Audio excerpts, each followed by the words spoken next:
Hi hello welcome to our YouTube channel. ఒకసారి ఊహించండి, ప్రేమ అంటే మీకు ఏమనిపిస్తుంది? మీరు ఎంతో ఆశతో నమ్మకంతో ప్రేమించిన వ్యక్తి నుంచి నెమ్మదిగా ఆ ప్రేమే మీ ఊపిరి అడ్డుకునే గొడ్డలైతే? ఒక అమ్మాయి తన జీవితంలో మొదటిసారి ప్రేమలో పడి ఆ ప్రేమే ఆమెను ఎలా బంధించి ఎలా మార్చేస్తుందో చూడాలని అనిపిస్తుందా? ఇంతకీ ఏంటా మూవీ అనుకుంటున్నారా? అదే రష్మిక మందన్న నటించిన ది గర్ల్ ఫ్రెండ్ స్టోరీ. మరి డీటెయిల్స్ లోకి వెళ్ళిపోదామా? ఇది ఒక రొమాంటిక్ డ్రామా అని చెప్పొచ్చు. రాహుల్ రవీంద్రన్ దర్శకత్వంలో రష్మిక మందన్న హీరోయిన్ గా, దీక్షిత్ శెట్టి హీరోగా, అను ఎమాన్యుయల్ ముఖ్య పాత్రలో వచ్చింది. ఇది ఒక సాధారణ ప్రేమ కథ కాదు. ప్రేమ నుంచి నెమ్మదిగా మారే టాక్సిక్ బంధం గురించి, ఒక అమ్మాయి తన్ను తాను తిరిగి కనుగొనే ప్రయాణం గురించి అని చెప్పొచ్చు. భూమాదేవి ఒక సాధారణ అమాయకమైన అమ్మాయి. ఆమె హైదరాబాద్ కు వచ్చి ఎంఏ లిటరేచర్ చదువుతుంది. చిన్నప్పటి నుంచి తన తండ్రి ఆశలు నెరవేర్చాలని, మంచి కూతురుగా ఉండాలని ప్రయత్నం చేస్తూ ఉంటుంది. లైబ్రరీలో పుస్తకాల మధ్య గడపటం, క్లాసులు వినటం, అలాగే వర్జీనియా వూల్ఫ్ లాంటి రచయితల గురించి ఆలోచించటం ఇదే ఆమె ప్రపంచం. ప్రేమ గురించి కూడా ఆమెకు సినిమాల్లో చూసినంత తెలుసు. ఆమె స్నేహితులు, ముఖ్యంగా దుర్గా ఆమెను ఎప్పుడూ ఉత్సాహపరుస్తూ ఉంటుంది. కాలేజీలో ఒకరోజు భూమాకు విక్రమ్తో పరిచయం అవుతుంది. విక్రమ్ ఇంజనీరింగ్ విద్యార్థి. కాలేజీలో హీరోలాగా కనిపిస్తాడు. ఎవరైనా అమ్మాయిలపై అన్యాయం జరిగితే వాళ్లను కాపాడే ధైర్యవంతుడని చెప్పొచ్చు. ఆత్మవిశ్వాసం నిండిన చూపు, మంచి మాటలు, స్నేహితులతో హాయిగా గడపటం.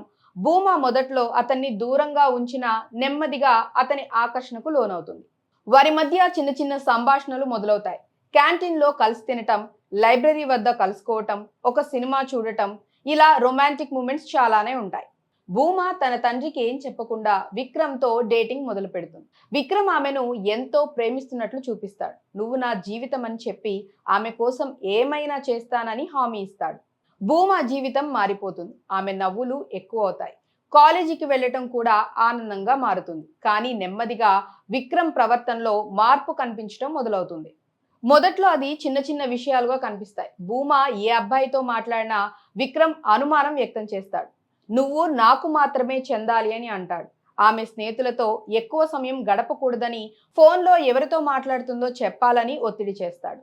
భూమా మొదట్లో దీన్ని ప్రేమగానే భావిస్తుంది. అతను నన్ను ఎంత ప్రేమిస్తున్నాడో అని ఆనందపడుతుంది. కానీ రోజులు గడిచే కొద్దీ ఆ ఒత్తిడి పెరుగుతుంది. విక్రమ్ ఆమె దుస్తుల గురించి, ఎవరితో ఎక్కడికి వెళ్తుందో, ఏమి చదువుతుందో అన్నీ నియంత్రించడం మొదలు పెడతాడు. భూమా తన స్నేహితులతో దూరం అవుతుంది. ఆమె తండ్రి ఫోన్ చేసినా సరైన సమాధానాలు ఇవ్వలేకపోతుంది. దుర్గా ఒక్కటే భూమాకు నిజం చెప్పడానికి ప్రయత్నం చేస్తుంది. ఇది ప్రేమ కాదు, బంధం అని హెచ్చరిస్తుంది. కానీ భూమా విక్రమ్ ప్రేమలో మునిగిపోయి ఉంటుంది. ఒకరోజు విక్రమ్ భూమాను తన ఇంటికి తీసుకువెళ్తాడు. అక్కడ అతని తల్లితో పరిచయం అవుతుంది. విక్రమ్ తన తల్లిని ఎంతగా ప్రేమిస్తాడో భూమా చూస్తుంది. కానీ అదే సమయంలో విక్రమ్ తన తల్లిని కూడా నియంత్రించే విధానం భూమాకు అర్థమవుతుంది. ఇలా నెమ్మదిగా భూమా తన స్వేచ్ఛ కోల్పోతుంది. ఆమె చదువు, ఆలోచనలు, సొంత జీవితం అన్నీ విక్రమ్ చుట్టూ తిరగటం మొదలవుతుంది. ఆమె కళ్ళలో భయం, ఆందోళన కనిపించడం మొదలవుతుంది. మధ్యలో ఒక పెద్ద ఘర్షణ వస్తుంది. భూమా తన స్నేహితులతో ఒక ఫంక్షన్ కు వెళ్తుంది. విక్రమ్ దాన్ని తెలుసుకొని భయంకరంగా రియాక్ట్ అవుతాడు. అతని ఆగ్రహం, ఆమెపై అతను చేసే మానసిక ఒత్తిడి భూమాను పూర్తిగా విచ్ఛిన్నం చేస్తుంది.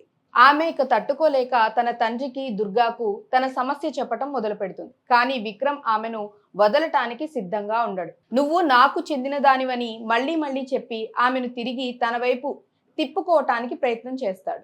ఇక క్లైమాక్స్ చాలా ఎమోషనల్ గా, తీవ్రంగా సాగుతుంది. భూమా పూర్తిగా విచ్ఛిన్నమై తన జీవితం గురించి ఆలోచించడం మొదలు పెడుతుంది. ఓవైపు విక్రమ్ ఆమెను తిరిగి ఆకర్షించడానికి ఎమోషనల్ బ్లాక్మెయిల్ చేస్తాడు.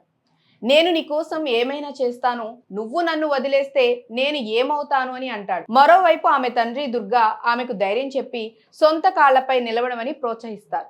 భూమా చివరికి తనలోని బలాన్ని కనుగొంటుంది. తన చదువు, తన ఆశలు, తన స్వేచ్ఛ వీటన్నింటికి ప్రాధాన్యత ఇవ్వాలని నిర్ణయం తీసుకుంటుంది. విక్రమ్తో ఎదురు తిరిగి మాట్లాడుతుంది. ఇది ప్రేమ కాదు, నన్ను బంధించటం అని స్పష్టంగా చెప్తుంది. విక్రమ్ కోపడిన భూమా ఇక వెనక్కి తగ్గదు. ఆమె తన జీవితాన్ని తానే నియంత్రించుకోవటం మొదలు పెడుతుంది.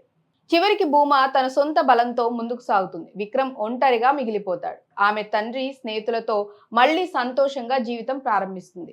సినిమా ఎండ్లో భూమా ముఖంపై ఒక కొత్త ఆత్మవిశ్వాసం, స్వేచ్ఛ కనిపిస్తుంది. ఫైనల్ గా ఈ కథ మనకు చెప్పేది ఏంటంటే, నిజమైన ప్రేమ అంటే ఒకరినొకరు బంధించడం కాదు, స్వేచ్ఛ ఇవ్వటం. టాక్సిక్ బంధాలను గుర్తించి వాటి నుంచి బయటపడే ధైర్యం ప్రతి ఒక్కరికి ఉండాలి. సొంత గుర్తింపు కోసం పోరాటం ఎంతో ముఖ్యం. ప్రేమలో పడినా తన్ను తాను కోల్పోకూడదు. సో ఫ్రెండ్స్, ఇది the girl friend movie story. ఎలా అనిపించిందో కామెంట్స్ లో చెప్పండి. అలాగే ఈ వీడియో నచ్చితే ఛానల్ ని లైక్ చేయండి, షేర్ చేయండి, సబ్స్క్రైబ్ చేసుకోవటం మర్చిపోవద్దు. బాయ్.